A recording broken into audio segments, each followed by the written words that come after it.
empezar como hablando un poco de quién soy yo, ¿no? Como haríamos una consulta general. Después vamos a mirar cómo eso se refleja en mi carta. Entonces, esta imagen pues la saqué del anuario del colegio, ¿no? En este momento, en esta imagen yo tenía como unos 17 años. Yo estudié en un colegio que se llama el Gimnasio Campestre, aquí en Bogotá, en Colombia. Era un colegio donde todas las mañanas el rector, que es este personaje que está aquí en la mitad, nos hacía un discurso sobre ética y sobre moral, ¿no? Y era un discurso formativo, ¿no? En ese momento, pues claro, nosotros estamos de 17 años empezando la adolescencia, toda esa necesidad de formarnos, ¿no? Y de inculcarnos unos principios que ahorita vemos que, ahorita pues yo viéndolo en retrospectiva digo, wow, qué maravilla toda esa formación que nos dieron, porque finalmente ahora yo sé que tengo eso dentro de mí, pero en esa época era como la antítesis, ¿no? Como lo que más nos despertaba como esa necesidad de rebelión. Entonces, nosotros antes de que nos formaran en estas cuadrillas, ¿no? Caminábamos por lo que llamamos pues las canchas de fútbol, ¿no? Y en esas canchas de fútbol, pues nosotros hablábamos mucho de todo lo que estábamos viviendo. Un día, me acuerdo mucho que decidimos volvernos ateos, ¿no? Y eso para nosotros en primer momento era muy duro, ¿no? Y empezamos a sentir muchísimo miedo, ¿no? De empezar solamente a pronunciar o a decir que éramos ateos. En cualquier momento pensamos, ¿cuándo será que Dios nos va a mandar un rayo y nos va a fulminar por estar diciendo estas herejías? ¿No? Y empezó a pasar el tiempo y poco a poco como que nos fuimos dando cuenta que Dios no nos tiraba ningún rayo y que eso que realmente como que no, estábamos con toda la razón, que eso no tenía ningún sentido, ¿no? Y entonces nos volvimos, pues, unos rebeldes, ¿no? Unos patanes, escuchábamos metal pesado, ¿no? Rock, montábamos en bicicleta, arriesgábamos nuestra vida, arriesgábamos la vida de los demás, ¿no? Éramos el típico adolescente que está en contra de todos los mayores, ¿no? De todo el orden. Entonces, en ese estado como de rebeldía, ¿no? Entré a la universidad y pasó algo increíble, y es que encontré un profesor que se llama Philip Weiss, que me enseñó que uno podía ser rebelde con la arquitectura, que había una arquitectura que era una arquitectura clásica, tradicional, que eran la de las casitas con techos a dos aguas, chimenea y barda, y había otra arquitectura que era una arquitectura que él llamaba racionalista y que partía de la comprensión de la geometría, ¿no? Partía de los cubos, de los círculos, de las figuras primarias, ¿no? Y esa era una forma de rebelarse, ¿no? Y era la rebeldía de la razón. Y a mí eso me fascinó, ¿no? Cómo uno podía ser un rebelde pensando, ¿no? Y cuestionando las cosas. ¿Qué pasó? Al poco tiempo yo me di cuenta que quería hacer una investigación que tuviera un hilo del principio al final, ¿no? Entonces pensé, voy a hacer un solo tema en toda mi carrera, ¿no? Por encima de las diferencias que había con los diferentes profesores, ¿no? Lo que yo veía normalmente es que cada uno de los alumnos, dependiendo del profesor con el que estaba, pues hacía un trabajo, ¿no? Y siempre uno como que quería darle gusto al profesor que era de turno. Yo quise salirme un poquito de eso y hacer y plantear una propuesta que estuviera por encima de los diferentes profesores y fuera una búsqueda del orden, ¿no? Una búsqueda de razón. Y por eso empieza acá, pues, con los 9 cuadrados que nos empezaron a enseñar, y semestre a semestre esos 9 cuadrados se fueron evolucionando de 9 cuadrados a 2 por 2 cuadrados, después a incorporar círculos, después empezar a introducir símbolos, ¿no? Símbolos como la escalera, la columna, ¿no? La viga, todo esto tenía un significado, ¿no? Que se podía ver, pues, de una manera magnífica en todas las construcciones de la historia. Finalmente, pues, involucro todo lo que era el tema de la proporción áurea, ¿no? Y de el conocimiento de la geometría para llegar a la tesis, que era como una autobiografía, ¿no? Una autobiografía gráfica en la que mostraba que al principio se había pasado por un proceso que era mucho más regular, luego había habido un cambio que había hecho que todas las cosas empezaran a integrarse de una manera más dinámica, y entonces por eso lo primero eran unos talleres y después había una biblioteca, y finalmente se llegaba a un lugar circular que era el auditorio, ¿no? Y que representaba ese punto de llegada, ¿no? Que finalmente ahora lo comprendo y tiene mucho que ver con la astrología, ¿no? Esa búsqueda del círculo partiendo del cuadrado, partiendo de la regularidad, partiendo de las cuadrículas, partiendo de los números, ¿no? Entonces, todo esto estaba animado por una inquietud muy grande por la metafísica, por el tiempo, por el espacio, ¿no? Y todo este tipo de símbolos era lo que yo, pues, estaba haciendo todo el día en esa época, ¿no? Investigué cosas sobre el calendario chino, ya había, pues, en los 80, había creado una forma de dibujar los números con un significado propio, ¿no? Empezaba a trabajar con los colores, ¿no? Pero realmente el momento decisivo surge cuando encuentro el I Ching, ¿no? Cuando una amiga me dice, hay un libro al que tú le puedes hacer preguntas y el libro te responde. ¿Y cómo así que hay un libro? Eso parece como brujería. Entonces, claro, hicimos el ejercicio, el I Ching es un oráculo chino que funciona con unas monedas. Uno tira las monedas en una secuencia específica y esa secuencia lo lleva a uno, lo remite a uno a un pasaje del libro, ¿no? Y ese pasaje, curiosamente, tiene una relación increíble con lo que uno está viviendo. Y a mí eso me pareció fantástico. Y dije, pero ¿cómo puede ser así que uno, tirando las cosas al azar, le responda a una cosa tan precisa? Y es que las respuestas eran muy precisas. Entonces, ahí se me abrió un campo totalmente diferente a lo que era esa racionalidad que yo estaba valorando mucho con la arquitectura, ¿no? Y me empezó a decir, hay cosas que usted no puede entender y que funcionan de una manera mágica, ¿no? Y ahí empieza todo el recorrido, ¿no? Esto era el año 88.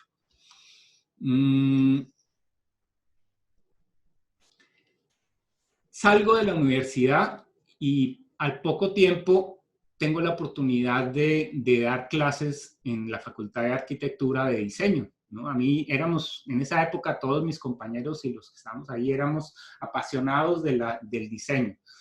En esa época, en la Facultad de Arquitectura, reunieron los grupos de arquitectura con los de diseño industrial.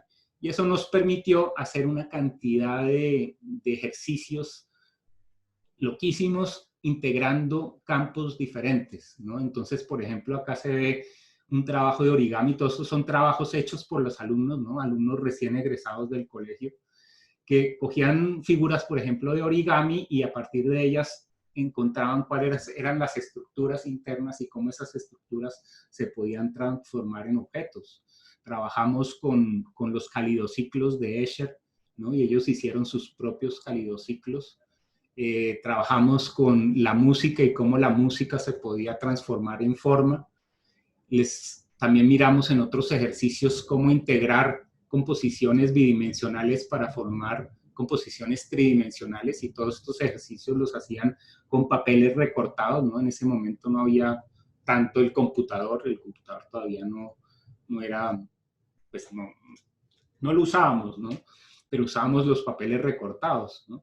Eso, pues, era o incentivó muchísimo como esa intención de mezclar campos diferentes, ¿no? Mezclar la arquitectura con el diseño industrial, mezclar el origami con la estructura, ¿no? Mezclar todos los campos que pudiéramos mezclar.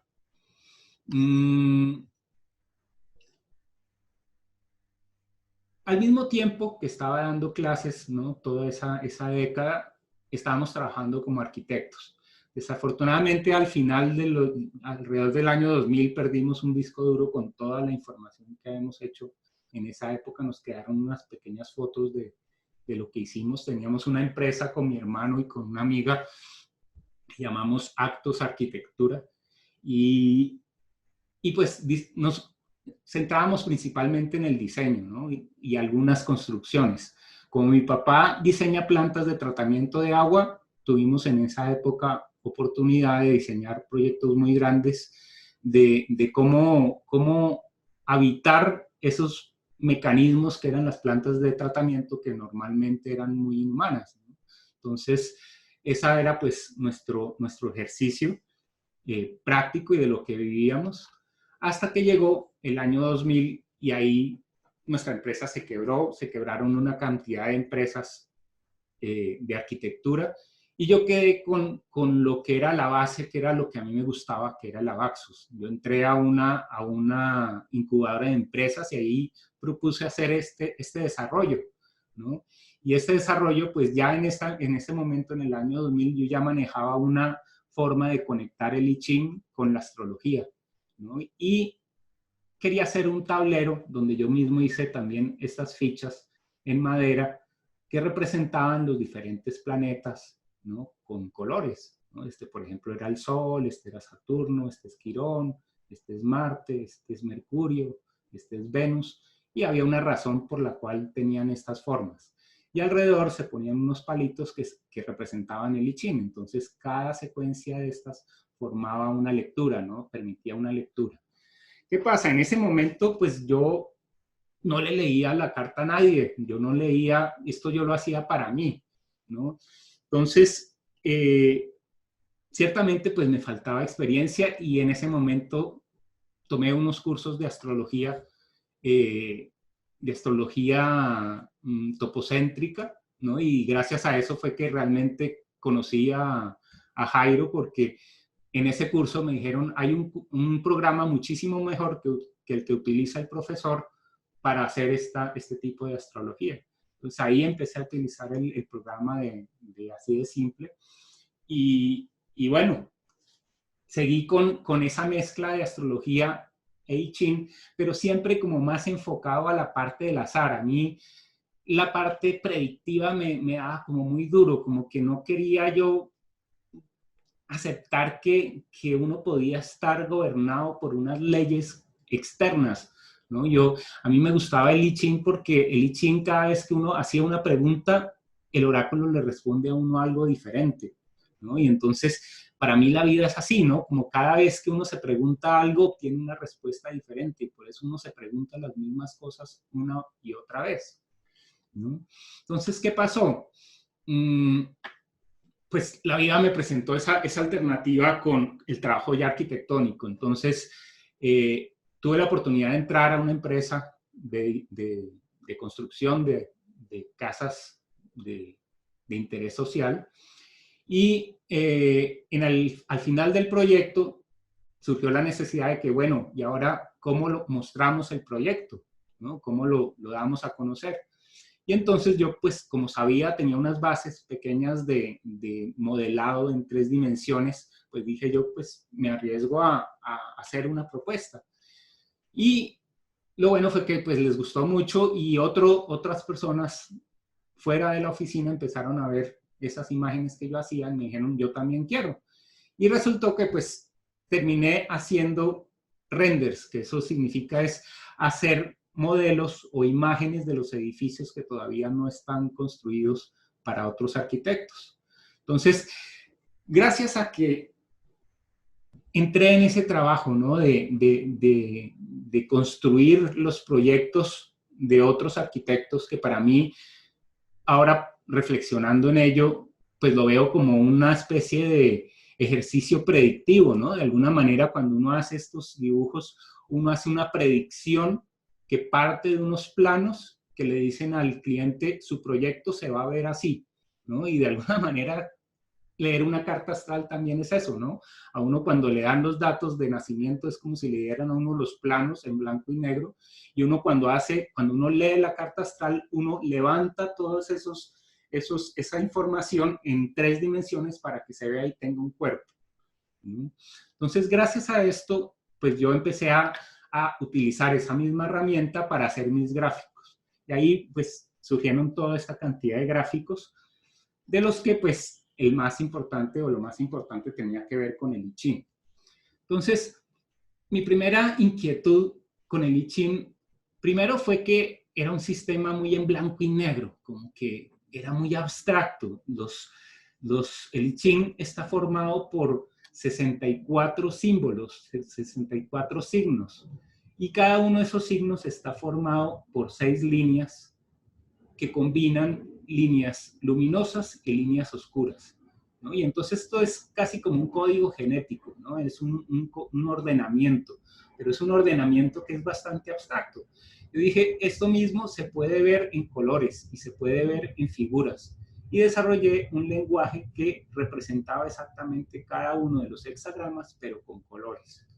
Entonces, esos colores, pues con esos colores terminé haciendo un juego de cartas, porque también descubrí que no era necesario simplemente tirar las monedas para hacer la lectura del I Ching, sino que si uno abría el libro en una página, también le respondía. Yo dije, pues si se puede abrir una página y el libro le responde, pues es más práctico tener unas cartas, ¿no? Para poder trabajar con ellos. Todo esto, pues yo lo hacía para mí. Yo a nadie en este momento le leía las cartas, sino estaba en proceso. A mí me interesaba era poder verificar que fuera cierto, ¿no? Que uno preguntara y las respuestas le ayudaran a uno, ¿no? Y primero, antes que nada, a mí mismo. ¿Qué pasó? En una de estas revoluciones, porque todo esto pues toma bastantes años, ¿no? Llegó un momento en que empecé a sentir que estas cartas que estaba haciendo eran demasiado abstractas, demasiado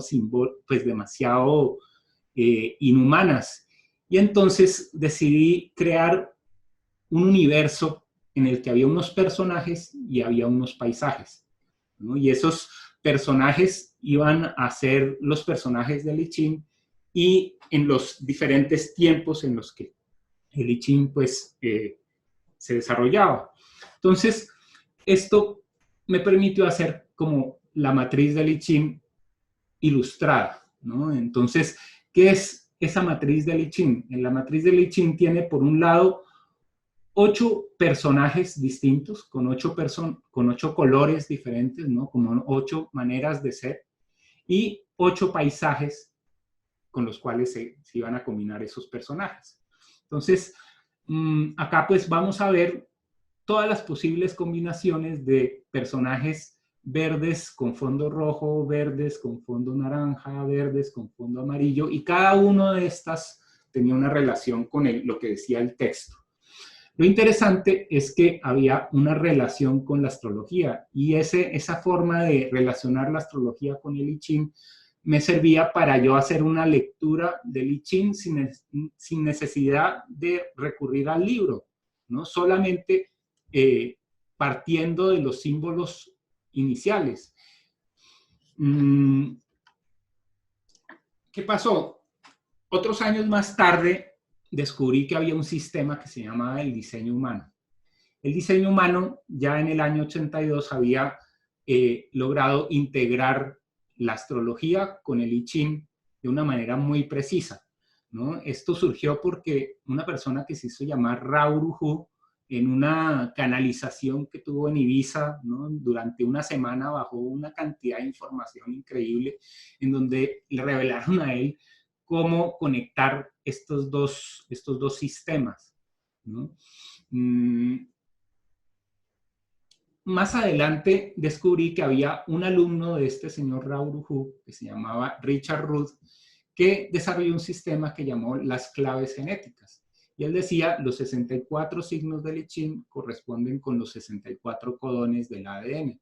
Y asoció cada uno de estos con la genética, y además empezó a darle o a reflexionar sobre cuáles eran las virtudes cuáles eran los talentos y cuáles eran las sombras de cada uno de los signos.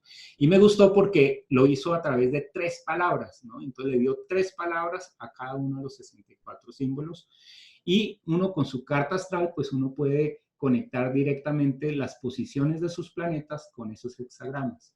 El resultado es impresionante, ¿no? Esta pues es una de las imágenes de las mezclas que yo hago, ¿no? Con los diferentes colores. Recorrí mucho como la idea de que los colores también debían sonar, y por eso trabajé con unas letras y con unas vocales, inspirado un poco con lo que hacía la cábala.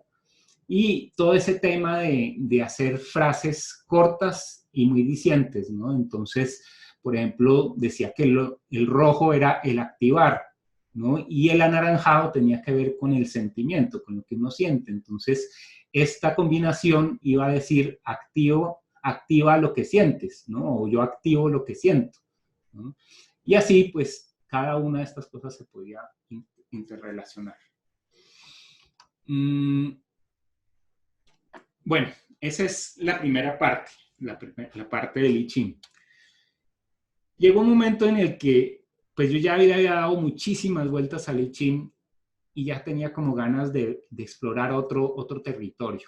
Ahí fue donde apareció el calendario maya. El calendario maya me pareció muy interesante porque de alguna manera se parece mucho al I Ching, ¿no? Porque si decimos que el I Ching es una matriz de 8×8, es decir, que hay 8 personajes y 8 paisajes, acá en el calendario maya el sistema tenía 20 sellos y 13 números, ¿no? Los 13 números iban a ser las veces como de personajes y los sellos iban a ser las veces de los paisajes, ¿no? Pero entonces el sistema ya nos daba muchas más posibilidades, porque el sistema de 8×8 nos da 64 variables, mientras que el de 20×13 nos da 260 combinaciones diferentes, ¿no? Esas 260 combinaciones se iban a intercalar con los días del año, ¿no? Que ellos tenían un sistema que se llamaba el sistema Haab, que era de 360 días, a los que se le sumaban 5 días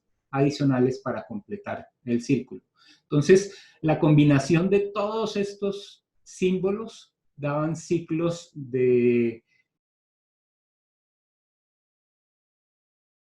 7,200 días, ¿no? Lo que eran los catunes. Habían ciclos de 144,000 días, ¿no? 400 años. Habían ciclos de 7,675 años. Los mayas tenían una concepción del tiempo muy amplia, ¿no?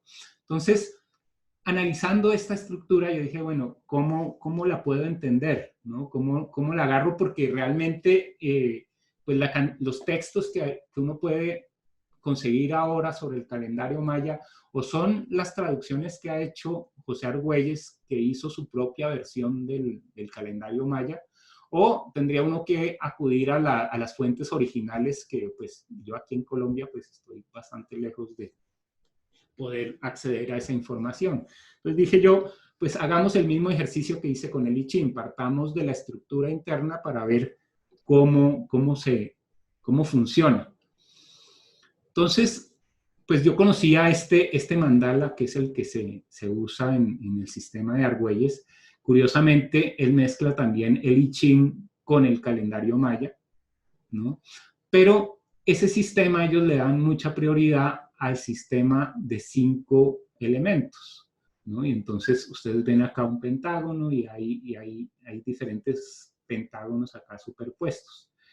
Mi idea era, para poder relacionar este calendario maya con la astrología, era verlo en cuadrantes, ¿no? Como 4 principios que iban a confrontarse unos con otros. Y descubrí que había una relación primero entre los grandes ejes, ¿sí? Y luego en parejas, ¿no? El signo que está en este lado se relacionaba con el que está aquí arriba y el que está acá con el que está abajo, ¿sí? Y lo mismo pasaba en estos, ¿no? Por eso dije, pues voy a hacer unos símbolos que representen esa estructura, porque realmente yo lo que estoy aquí, no estoy partiendo de la tradición maya, sino estoy partiendo de la estructura geométrica maya. ¿no? Es una visión que es muy de arquitecto, ¿no? Más que de antropólogo, ¿no? Esto no es coger la cultura maya y rehacerla, sino es coger una estructura de pensamiento y ver qué me dice esa estructura, cómo puedo entenderla. Hace poquito, descubrí el tarot, porque yo hasta ese momento el tarot para mí era pues como cosa de brujas, ¿no? Como cosas de personas que podían decir lo que se les ocurriera mirando las cartas. Pero tuve la fortuna de encontrar una persona que me explicó cómo en cada una de las cartas estaba toda la información dibujada y que no había que saber algo externo al tarot, sino que con solo mirar la imagen uno tenía toda la información. Y empezó a mostrarme pues que había relaciones increíbles entre todas las cartas, que todas las cartas tenían unos mismos temas y tenían unos elementos que le permitían a uno hacer unas relaciones muy interesantes. ¿Qué pasó? Como yo había estado trabajando con el calendario maya, hubo un punto en el que sentí que había mucha relación entre los dos sistemas. Entonces aquí pues me va a salir un momento de la presentación y les voy a mostrar este cuadro más en grande porque encontré unas cosas que son realmente muy interesantes. Entonces ¿cómo funciona el calendario maya? El calendario maya tiene 20 sellos. De esos 20 sellos, hay unos sellos que son cardinales. Los más representativos son el sello de la serpiente y el sello del águila, ¿no? La mezcla de la serpiente con el águila genera la serpiente emplumada, ¿no? Que es esa unión, ese camino del medio que va entre el inframundo, representado por la serpiente, y el mundo superior, que está representado por el águila. ¿Qué más hay? En los otros puntos está el sol como el elemento que está más arriba, ¿no? La fuente de energía. Y por el otro lado está el símbolo del perro, ¿no? Representando el guardián del mundo inconsciente. Mirando las cartas del tarot, empecé a ver que hay muchas relaciones bien interesantes. Entonces, así como hay una carta que se llama el sol en el tarot, en el calendario maya también hay una carta que se llama el sol. Pero lo más interesante es que si yo veo la carta del sol en el tarot, veo un sol en la parte de arriba y dos personajes uno al lado del otro. El sello maya, curiosamente, también tiene un círculo grande en la parte de abajo y dos pequeños círculos a los lados. Uno dice, bueno, qué coincidencia. Después miramos la carta del emperador. Entonces, el emperador es un personaje que en la carta del tarot de Marsella se lo ve sentado sobre una figura que tiene aquí un águila en la parte de abajo. En el calendario maya hay un sello que lo llaman el dragón, ¿no? Y pues la idea del dragón y la idea del emperador pues también pueden funcionar juntas. ¿Qué pasa? Hay otro símbolo que se llama, o bueno, hay otra carta que se llama la justicia. Tiene mucho que ver con Libra y muestra un personaje con una balanza y una espada. En el calendario maya hay un símbolo que se llama el viento y curiosamente pues también parece como una balanza. Hay una carta que se llama el carro, ¿no? Y el carro es la única carta al tarot que tiene un techo, ¿no? Curiosamente en el calendario maya hay un sello que se llama la noche y que representa el techo de una casa que nos protege de las inclemencias del tiempo, ¿no? Entonces, esa idea de protección, de proteger a un niño interior, ¿no? Que no puede moverse por sí mismo porque sus mismas ruedas están quebradas, pues va a representar este mismo sello del calendario maya. Yo realmente decidí hacer mis propias cartas del tarot porque, pues como estaba haciendo todo con mi mismo estilo, poner aquí las cartas de Marsella me parecía que no era correcto, ¿no? Porque había el tema de los derechos de autor por las cartas. Entonces dije, no, pues hagamos como una versión de las cartas en las que yo iba a extraer la información ¿no? Y era un proceso como alquímico de tomar el tarot e incorporarlo en el sistema, ¿no? Entonces, bueno, sigamos viendo cosas porque me parece interesante la cantidad de relaciones. Hay una carta que es la carta 13, que es la carta de la muerte, que pues podría funcionar muy bien con la carta de la serpiente. Hay una carta que se llama el diablo, ¿no? Que muestra unos personajes que tienen unos lazos agarrados al cuello. Y en el calendario maya hay un sello que se llama el enlazador de mundos. Y es que es casi hasta chistoso, ¿no? Como en el tarot estos personajes están enlazados a un mundo, ¿no? Dice uno, pero ¿cómo? Esto ya es como muy casual, ¿no? Hay una carta que se llama la carta de la fuerza, donde un personaje está abriendo las fauces de un león con sus manos, y hay un símbolo que se llama la mano. En el tarot hay una estrella, en el maya también hay una estrella. En el calendario, en el tarot hay una papisa, y en el calendario maya hay una luna.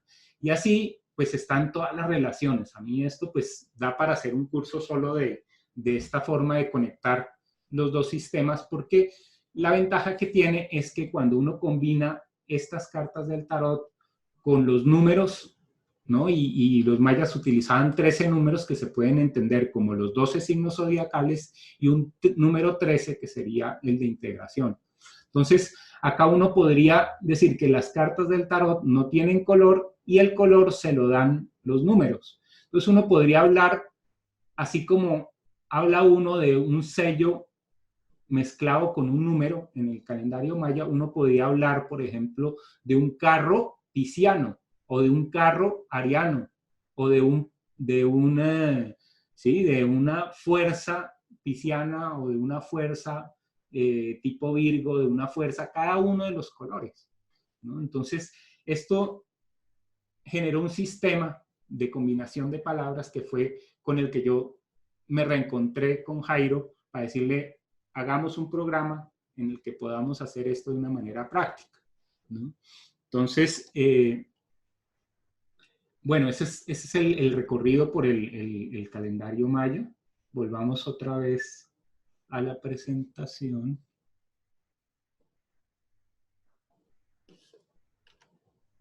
Entonces, finalmente dije, pues, unámoslo todo, ¿no? Entonces, acá se ven los dos sistemas. Por un lado están los signos zodiacales unidos con el I Ching, que es lo que iba a dar el color del sistema, y por el otro lado están las cartas del tarot que están en blanco y negro relacionadas con los sellos del calendario maya.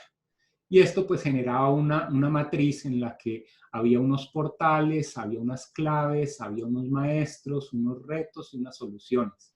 Y esos portales, claves, maestros, retos y soluciones podían darse en el campo energético, en el campo mental, en el campo emocional y en el campo físico.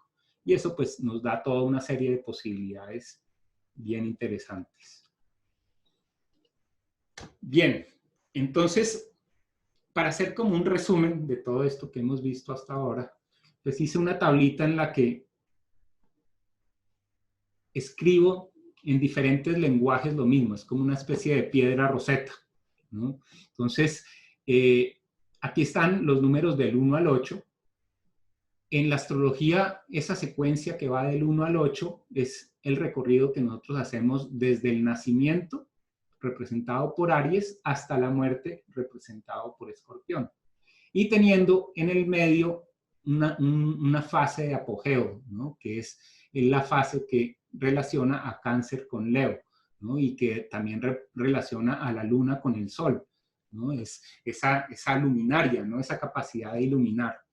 Esa capacidad de iluminar, pues tiene un periodo que es antes de la iluminación y hay otro periodo que es después de la iluminación. Antes de la iluminación, uno está en un proceso de formación. Después de la iluminación, uno está en un proceso en el que ya va a dar a los demás lo que ha aprendido, ¿no? Va a compartir con los demás, ya se va a entender uno como parte de un todo, mientras que antes está uno en un proceso de autoconstrucción, ¿no? Esa misma balanza, ese mismo proceso que va como ascendiendo y descendiendo, es el que representa el ajedrez, ¿no? Y curiosamente, el ajedrez tiene dos extremos, que son las torres, que son lo que lo protegen a uno del mundo exterior, que aquí en la astrología sería como Aries y Escorpio, ¿no? Son las dos torres de defensa, ¿no? Que están ambas, ya los que saben un poco más de astrología, están regidas por Marte, ¿no? Son muy afines al planeta Marte, que era el dios de las defensas, ¿no? El dios de la guerra. Entonces, muy curioso que tenga relación con las torres. Luego vienen los dos caballos, ¿no? Los caballeros. Los caballeros, si ustedes se acuerdan, los que estaban hablando de ajedrez, pues los caballos se mueven dos cuadros hacia adelante y un cuadro hacia la izquierda. Eso mostrando esa capacidad que tenemos de buscar alternativas, ¿no? Y Venus, ¿no? Está muy asociado con esa misma idea, ¿no? La idea de poder conciliar dos direcciones, de conciliar dos formas de ver las cosas, ¿no? Esa combinación de energías es la que caracteriza tanto a los caballos como a Venus, ¿no? Luego vendrían los dos alfiles, ¿no? Los alfiles que van a relacionar a Géminis con Virgo tienen mucha relación con Mercurio, ¿no? Son los consejeros de los reyes, que finalmente van a ser lo blanco y lo negro, ¿no? La luz y la sombra. Sombra entendida como lo que no es consciente, ¿no? No como lo malo. Y para mí es muy importante en este sistema darle una nueva mirada al color negro. El color negro normalmente en Occidente tendemos a verlo como lo negativo, ¿no? Y para mí, al contrario, siempre que pinto algo de negro en este sistema, estoy hablando es del amor. Estoy hablando es de esa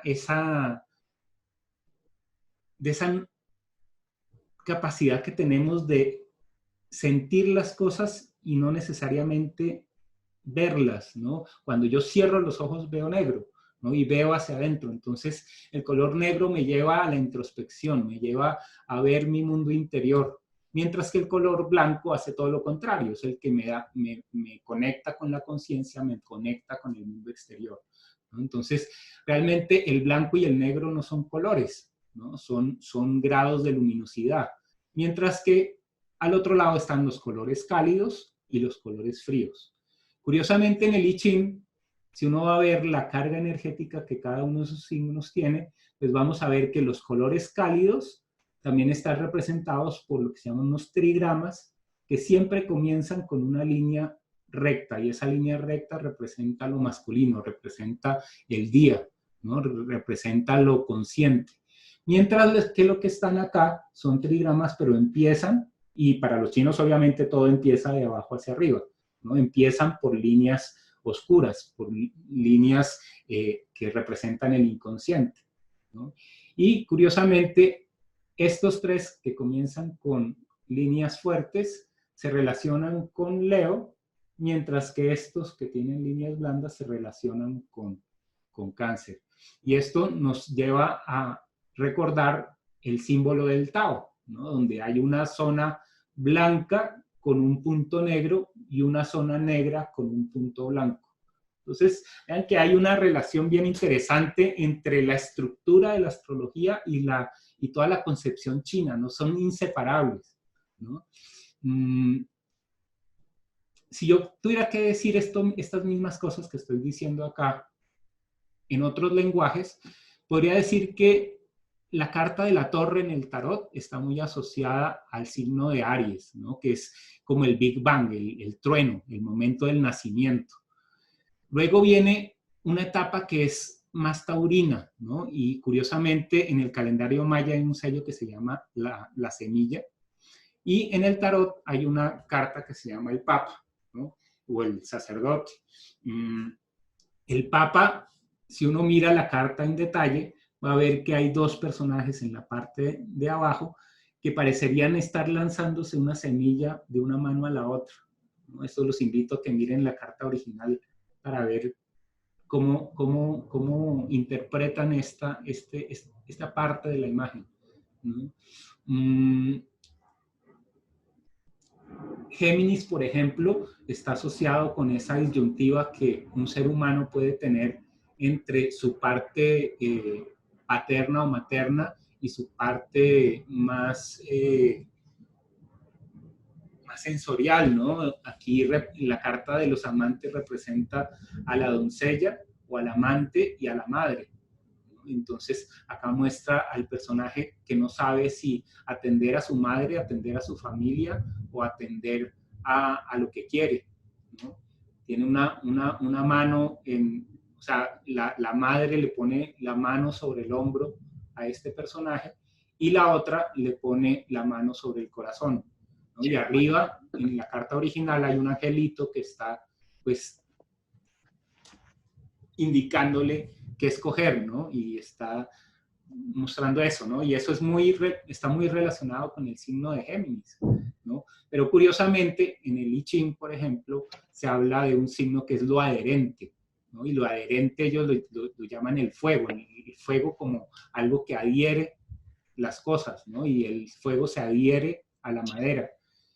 También representa mallas y redes, ¿no? Entonces, esto lo que hace es ampliar lo que entendemos por cada uno de estos sistemas. Entonces, durante el curso, pues esto lo vamos a desarrollar con más detalle, ¿no? Ahorita no me voy a explayar más en esto. Pues más adelante, pues vienen los otros signos, ¿no? El 9, 10, el 11 y el 12, que ya van a representar el mundo de lo transpersonal. Si estos 8 signos anteriores representan la personalidad, desde que nacemos hasta que morimos, los 4 últimos signos del zodiaco van a estar relacionados con conceptos más generales, ¿no? Así como en el mismo tarot, pues está la carta del loco, o está la carta de la temperancia, la luna o el juicio. Y tan, bueno, esto... bueno, antes de esto, pues quería hacer como un esquema, un mapa de las 4 técnicas principales que vamos a usar, ¿no? que uso yo con el Abaxus, y que están relacionados con los 4 elementos. Entonces, la astrología conecta muy bien con el aire, ¿no? La astrología es muy mental. ¿Qué pasa, por ejemplo, con el tarot? El tarot sería mucho más fuego porque el tarot parte de la intuición, parte del momento presente, ¿no? Parte de que yo saco una carta en un momento y me da una respuesta. En cambio, en la astrología yo lo puedo analizar, no es tan intuitiva, no es que yo coja una carta y cierre los ojos y diga, estoy viendo esto. En cambio, en el tarot, uno sí conecta mucho más con esa intuición, con ese instinto, ¿no? Por eso es la diferencia entre el aire y el fuego. Y por el otro lado, el Tzolk'in es un sistema que es muy de tierra porque parte de una fecha, ¿no? De un momento en la historia que dicen, este es el momento número 1, y a partir de ese número 1 vienen todas las otras combinaciones que son prefijadas, ¿no? No tienen que ver con los astros, no tienen que ver con nada que uno pueda corroborar en el mundo práctico, sino es un orden, ¿no? Por eso tiene mucho que ver con la tierra. Y el I Ching está relacionado con el agua, porque el I Ching, el agua siempre lo asociamos a lo que son las emociones, ¿no? Lo que es el espíritu. Y el I Ching tiene ese punto de diferencia con la astrología, que de entrada habla del alma, ¿no? Habla del propósito del alma, ¿no? Mientras que la astrología nos sirve mucho para encontrar cuál es el propósito vital, ¿no? ¿A qué vine, ¿no? ¿Qué debo hacer? ¿No? El otro me lleva más hacia adentro. Y finalmente, pues yo siempre pongo la terapia floral evolutiva como el aglutinante que lo va a reunir todo. Uniendo todo eso, pues aparece el diagrama, que es el con el que vamos a dar nuestro curso de astrología, donde están todos los elementos del sistema, ¿no? Y estamos viendo acá también lo que son los decanatos, que son estas divisiones más grandes, los dodecanatos, que son estos que están más pequeños, los signos zodiacales, que los asocio yo con vehículos, los planetas, que los relaciono con unos personajes, y las casas, que las relaciono con unos paisajes, ¿no? Para poder trabajar esta astrología unida al azar, que eso es lo que saco del I Ching, pues creé este trompo, ¿no? Y el trompo sirve para poder uno escoger un color en este esquema, ¿no? Entonces yo puedo ir a este color azul, por ejemplo, que está relacionado con Libra, y mezclarlo con este color café que está aquí en el signo de Virgo. Y eso tiene todas unas relaciones, ¿no? Cuando yo saco un personaje acá y otro personaje acá, tengo una posibilidad de leer una cantidad de cosas que más adelante